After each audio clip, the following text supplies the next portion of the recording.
WhatsApp chat और Instagram accounts को decode करके 250 करोड़ रुपए की बेहिसाब संपत्ति पकड़ी गई है। ये बात 25 मार्च को संसद में वित्त मंत्री निर्मला सीतारमण ने कही। वित्त मंत्री ने आगे कहा कि गैर कानूनी लेन देन के सबूत मिलने के बावजूद इसकी जांच के लिए कोई कानून नहीं है, इसलिए हमने सोचा कि इनकम टैक्स कानून में डिजिटल शब्द जोड़ना होगा। नमस्ते, मैं हूं आदित्य। व्हाट्सएप चैट तो इनक्रिप्टेड होती है, यानी कोई तीसरा व्यक्ति उसे नहीं पढ़ सकता। फिर सरकार ने इसे कैसे पढ़ा? क्या 250 करोड़ बेनामी संपत्ति पकड़ने की बात कहकर सरकार सभी के प्राइवेट मैसेज पढ़ने का कानून बनाने जा रही है? जानेंगे आज के एक्सप्लेनर में। निर्मला सीतारमण ने संसद में बताया कि इनकम टैक्स ऑफिसर्स ने लोगों के इंस्टाग्राम अकाउंट्स एक्सेस किए, व्हाट्सएप मैसेज डिकोड किए और गूगल हिस्ट्री से उनकी लोकेशन ट्रेस की। इससे पहला सवाल तो यही उठता है कि क्या सरकार ऐसा कर सकती है? सुप्रीम कोर्ट के वकील विराग गुप्ता बताते हैं, सरकार को बेनामी संपत्ति, फर्जी लेन देन या किसी दूसरे आपराधिक मामले में जांच के दौरान आरोपी के कंप्यूटर या मोबाइल जब्त कर उसकी जांच करने का अधिकार है। वित्त मंत्री ने जो मामले बताए उनमें सरकार ने शिकायत के बाद ही जांच की है।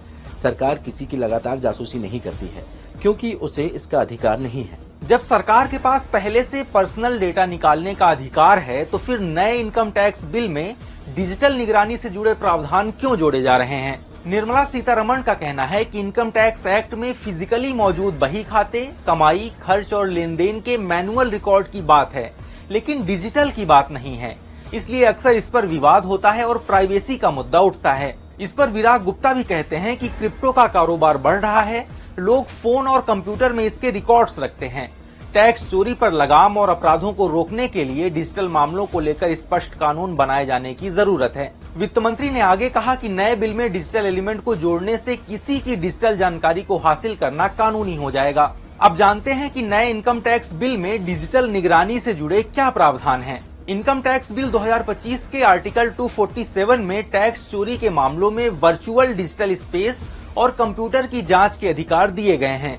इस एक्ट के दायरे में लोगों के email server, social media account, online investment, trading account और डिजिटल एप्लीकेशन प्लेटफॉर्म वगैरह शामिल हैं। इस बिल को संसद के मानसून सत्र यानी जुलाई से अगस्त के दौरान पेश किया जाएगा।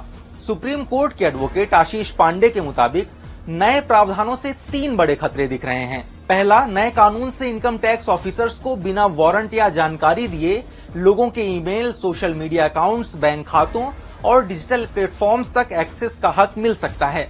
दूसरा, आम लोगों में डर है कि उनकी पर्सनल एक्टिविटी और बातचीत भी निगरानी में आ सकती है।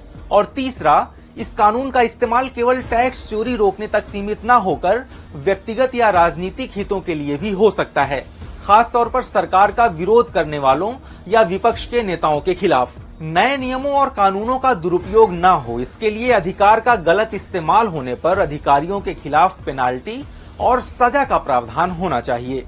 आज के एक्सप्लेनर में इतना ही। कल सुबह 6 बजे फिर मिलेंगे एक नए टॉपिक के साथ। नमस्कार।